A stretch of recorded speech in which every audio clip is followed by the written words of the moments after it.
రాజేంద్ర ప్రసాద్ అయితే కారు పోనీ అనైతే అంటూ ఉంటాడు. ఆ మాటలకి శ్రియ అయితే నా మీదలెళ్ళి కారు పోనివ్వండి అనైతే అంటూ ఉంటుంది. ఆ మాటలకి శ్రీకర్ అయితే ఏం రియాక్ట్ అవుతాడా మా నాన్న అనైతే చూస్తూ ఉంటాడు దూరం నుంచి. ఇక శ్రియ అయితే అలా మాట్లాడుతూ ఉంటుంది.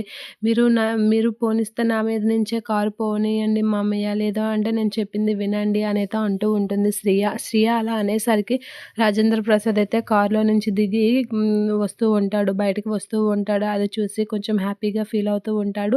శ్రీకర్ దూరం నుంచి అలా చూస్తూ ఉంటాడు. ఇంట్లో పరిస్థితులు అసలేం బాగోలేదు కదా మామయ్య! ఆ విషయం గురించే మాట్లాడడానికి వచ్చాను.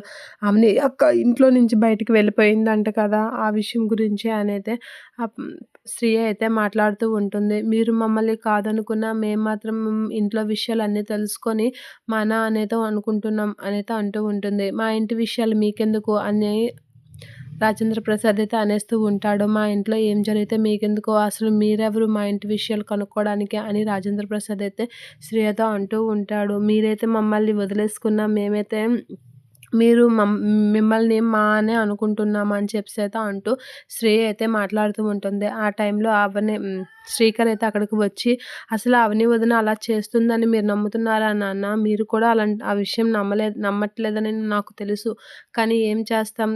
అయినా ఇలాంటి పరిస్థితి రావడానికి గల కారణం ఏంటో నాకు అర్థం అవ్వడం లేదు. మన ఇంట్లో పరిస్థితి అస్సలేం బాగోలేదు. ఏదో గాని మన ఇంట్లో ఎవరో ఏదో చేస్తున్నారు. ఎవరికీ తెలియకుండా ఏదో జరుగుతుంది. ఆ విషయం గురించే వద్దామని అనుకుంటున్నాను.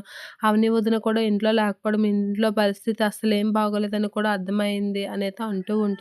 అసలేం జరుగుతుందో తెలియడం లేదు అని చెప్పేసైతే అంటూ ఉంటాడు శ్రీకర్. ఆ మాటలకి రాజేంద్ర ప్రసాద్ అయితే అవన్నీ మీకు అనవసరం అని చెప్తే, మీరు మమ్మల్ని గెస్ట్ లాగైనా చూడండి నాన్న కొద్ది రోజులు.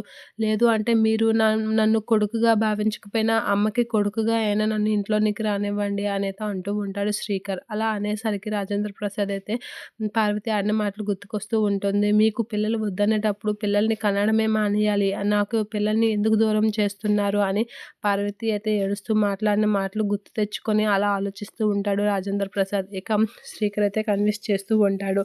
సరే రండి అనైతే అనేస్తూ రాజేంద్ర ప్రసాద్ అయితే అక్కడి నుంచి వెళ్ళిపోతూ ఉంటాడు.